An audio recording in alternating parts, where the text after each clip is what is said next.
औज़ुबिल्लाहिमिनश्शैतानिर्रजीम बिस्मिल्लाहिर्रहमानिर्रहीम। आज आपसे डिस्कस करते हैं नाइन्थ और मैट्रिक दोनों में क्रैमर रूल, मैट्रिसेस में क्रैमर रूल। लास्ट वीडियो में आप लोगों को जो मिल जाएगी उसमें मैंने बताया आर्थर केली नामी साइंटिस्ट था, मैथमेटिशियन था, उसने इंट्रोड्यूस करवाया, ठीक है ना, मैट्रिसेस को। अब यहाँ पर हमारा क्रैमर का तरीका जो है वो अलजेब्रिक फॉर्म है, ये अलजेब्रिक इक्वेशंस हैं, इसका सॉल्यूशन सेट निकालना है। सॉल्यूशन सेट का मतलब होता है एक्स और वाई की वैल्यू बताइए क्या है। दोनों इक्वेशन में x और y की वैल्यू क्या है, x की वैल्यू y की वैल्यू क्या होगी। Find out the solution set of the given equation by Cramer rule, Cramer के तरीके से। तो क्रैमर ने मैट्रिसेस के तरीके से जो है सॉल्यूशन हमें सिखाया, ठीक है।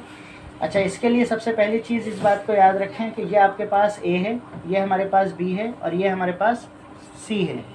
ज़रा ABC वाले तरीके से हम करते हैं। पहला नंबर A B C और ये भी A B C, लेकिन ABC करूँगा तो दोनों ABC हो जाएंगे, तो ऐसे कर लेते हैं A1 B1 C1 A2 B2 C2। तो A1 की वैल्यू मेरे पास 4 है, यानी x और y के बराबर वाला नंबर, जिसको हम इंग्लिश में कहते हैं कोफिशिएंट, ठीक है ना। जो छोटी क्लासों में आप लोगों ने पढ़ा होगा, बड़े हो गए तो याद ही कुछ नहीं रहता ना हम लोगों को, ठीक है ना। तो x का कोफिशिएंट है 4, y के बराबर में कुछ नहीं है तो 1 लिखा हुआ है, y का कोफिशिएंट है 1, x का कोफिशिएंट है 7, y का कोफिशिएंट है 2। तो a1 क्या है 4, a2 क्या है 7, b1 क्या है 1, b2 क्या है 2, c1 क्या है 2 और c2 जो है वो 3 हो गया। c1 c2 a1 b1 c1 a2 b2 c2। ये मैं फार्मूला लिखूंगा तो आपको बात समझ आएगी। तो नाउ फर्स्ट स्टेप के अंदर we are converting the algebraic equation into matrices form. तो सॉल्यूशन हम स्टार्ट करेंगे, सॉल्यूशन करेंगे। लेट, आपकी किताब ने वैसे नॉर्मली मैं हमेशा सारी ज़िंदगी मैंने ए लिखा है, लेकिन किताब ने डी का नाम दिया तो डी दे देते हैं। Let D be the coefficient matrix. D को हम इस एक मैट्रिक्स बना रहे हैं जिसको नाम हम दे रहे हैं डी। और ये जहन में रखिएगा, मैं अच्छी तरह जानता हूँ बहुत सारे पढ़ाने वाले लोग ये लाइन नहीं लिखवाते, जो बिल्कुल आप समझ लें टीचिंग मैथमेटिक्स में बदतमीज़ी है अगर आप ये नहीं लिखते तो वह गलत बात है। आप जो कन्वर्टिंग कर रहे हैं उसको मेंशन करेंगे, let D be the coefficient matrix. D मैंने नाम दिया है, ठीक है। अब मैं मैट्रिक्स बना रहा हूँ, ये मैट्रिक्स है मेरे पास। एक्स के बराबर में क्या है 4, एक्स के बराबर में क्या है 7। अच्छा, पहले हम लिखते हैं फार्मूला। चलें आपको पहले फार्मूला लिख के दिखाते हैं। इसका फार्मूला होता है A1 B1 A2 B2, ठीक है। डी जब हम बनाएंगे उसका फार्मूला है। तो अब आप मुझे बताइए कि मेरे पास ये क्या बनेगा। A1 क्या है 4, A2 क्या है 7, B1 क्या है 1, B2 क्या है 2। ये हमारे पास डी हमने बना लिया, ठीक है भाई, कोई एतराज़ होना भी नहीं चाहिए। अब डी को हम एक्सपेंड करेंगे, जब एक्सपेंड करेंगे तो ये डिटर्मिनेंट हो जाता है, या आप फर्स्ट स्टेप में इन लाइनों को सीधा करके लिख दें, डिटर्मिनेंट फॉर्म आ जाएगी 4 7 1 2। इसके बाद मैं इसे क्रॉस मल्टीप्लाई करूँगा। अब आप मुझसे ये बात पूछ सकते हैं कि सर आपने ये इस मैट्रिसेस को क्रॉस मल्टीप्लाई क्यों नहीं किया और आप यहाँ डिटर्मिनेंट को क्रॉस मल्टीप्लाई क्यों कर रहे हैं। ये डिटर्मिनेंट है, सीधी लाइनें जो होती हैं, और ये जो घूमी हुई है ये मैट्रिसेस है। तो अगर आप मुझसे कहें कि आपने यहाँ क्यों नहीं किया और आप डिटर्मिनेंट इसका क्यों बना रहे हैं, तो मैं आपसे ये कहूँगा कि मैट्रिसेस कभी भी एक्सपेंड नहीं होता। हमारे यहाँ मैक्सिमम टीचर्स को ये बात नहीं पता। मैट्रिक्स कभी भी एक्सपेंड नहीं होता, उसे डिटर्मिनेंट में कन्वर्ट करना पड़ता है। ये बात अच्छी तरह याद रखिएगा हमेशा। मैट्रिसेस को डिटर्मिनेंट में कन्वर्ट करेंगे, लाइनें सीधी करेंगे। अब आप इसको जो है वो आप इसे एक्सपेंड कर सकते हैं। 4 2 8, बीच में आएगा माइनस, 7 1 7। तो हमने जब यहाँ माइनस किया 8 में से 7 1, ये कौन सा मैट्रिक्स हो गया, non singular.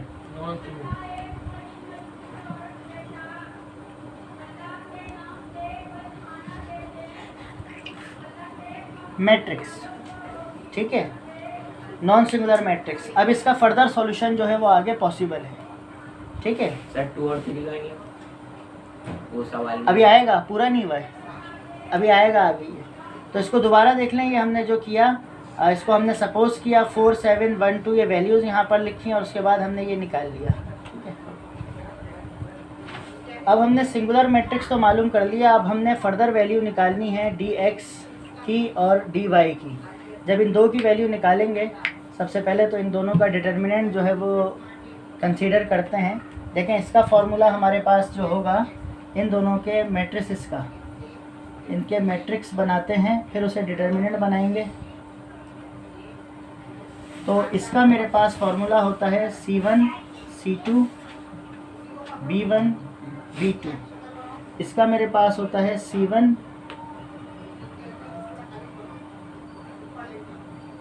C2 A1 A2। यानी x को जब मैं निकालूंगा तो C1 C2 यहाँ आ जाएगा, ये जगह तो है ही B की। ठीक है, और जब D में निकालूंगा तो C1 C2 यहाँ आ जाएगा और ये जगह है ही A की। पहले वाला क्रॉ A का है, दूसरा वाला B का है। फिर इन्हें हम क्रॉस मल्टीप्लाई करेंगे। तो देखें, इसका डिटर्मिनेंट अब बनाते हैं, डायरेक्ट डिटर्मिनेंट। इसका क्या वैल्यूज़ आनी चाहिए मेरे पास डिटर्मिनेंट की? C1 क्या है? 2 और 3, 2 और 3। ये क्या है? 1 और 2। सिमिलरली अगर मैं इसको भी डिटर्मिनेंट बना दूं, ये दो लाइनें जो हैं ये डिटर्मिनेंट में कन्वर्जन हो जाती है। A1 A2 का मतलब 4 और 7, सही कर रहा हूँ भाई? और ये मेरे पास C1 C2 2 और 3।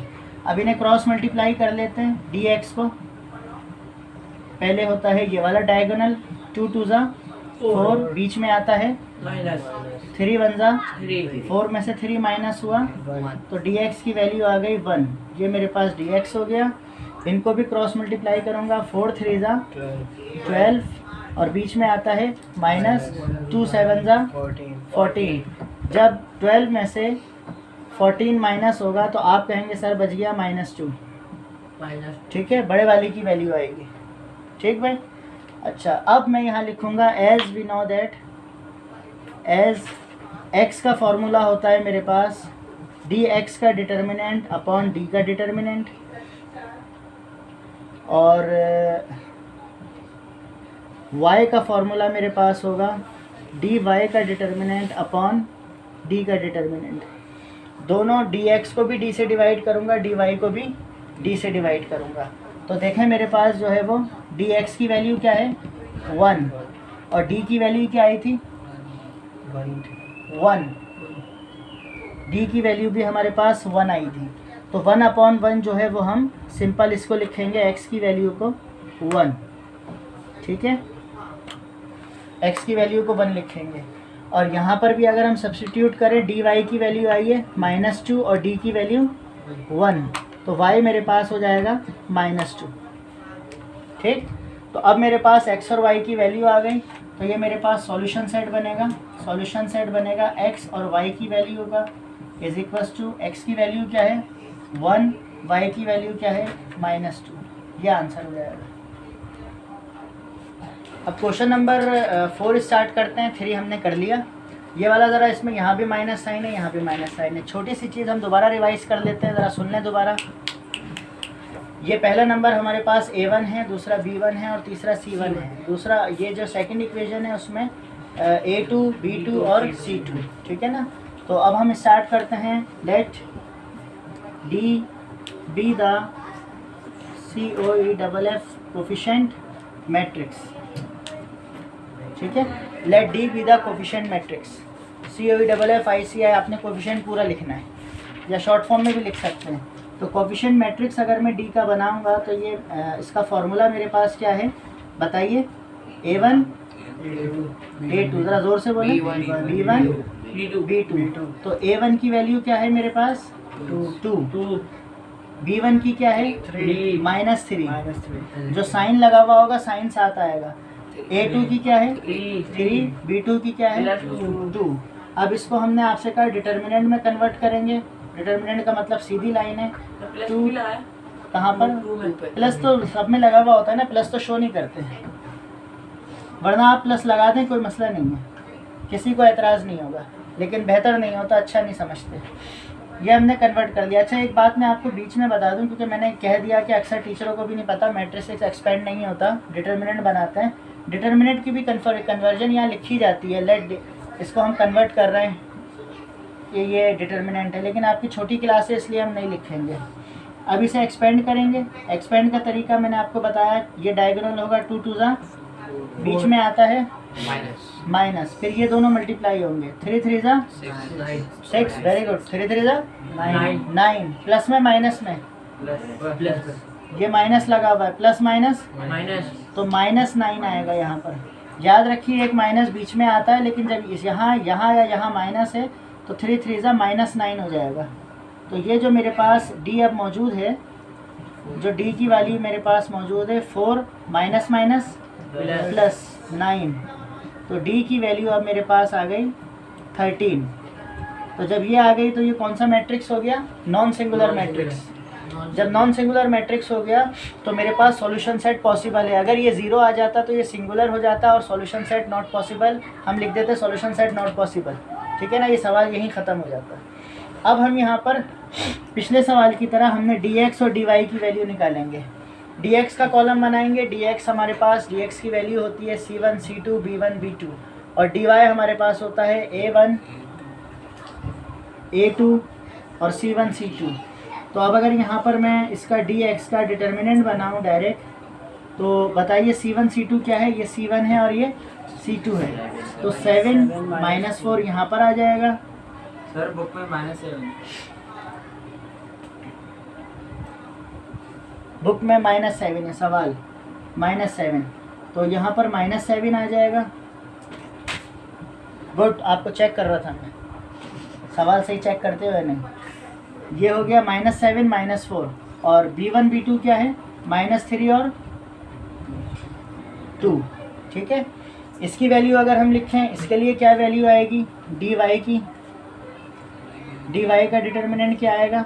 a1 a2, तो ये 2 और आएगा 3, तो ये आ जाएगा हमारे पास 2 3, और c1 c2 क्या है? -7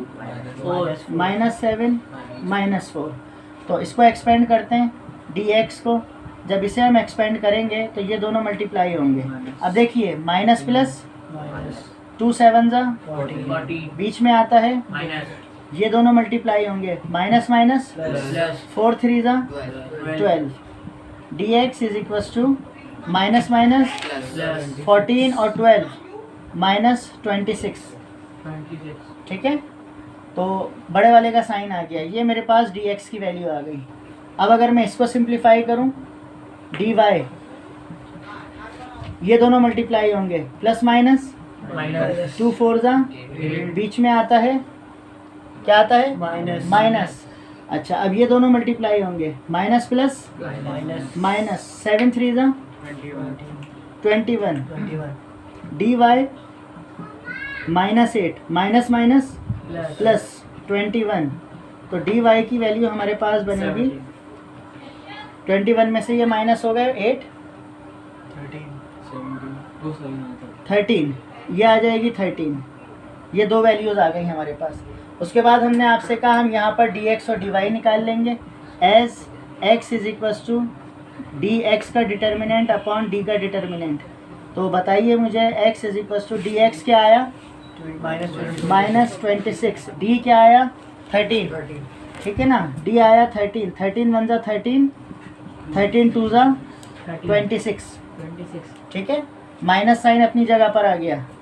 एंड यहाँ पर अगर मैं लिखूँ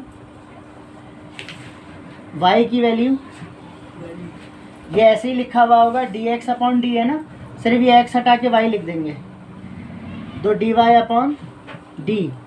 dy की वैल्यू क्या है? 13, और d की वैल्यू 13, 13 1 ज़ा 13, तो y की वैल्यू मेरे पास क्या आ गई? 1। ठीक है, कैंसिल हो गया, 13 1 ज़ा 13। तो अब अगर मैं आपको सॉल्यूशन सेट लिख के दिखाऊं, तो सॉल्यूशन सेट क्या होगा? x और y। x की वैल्यू क्या आई? -2, y की वैल्यू -2 1। यह आंसर हो गया। उम्मीद है आपको समझ आया होगा। अस्सलाम वालेकुम वरहमतुल्लाहि वबरकातुहू।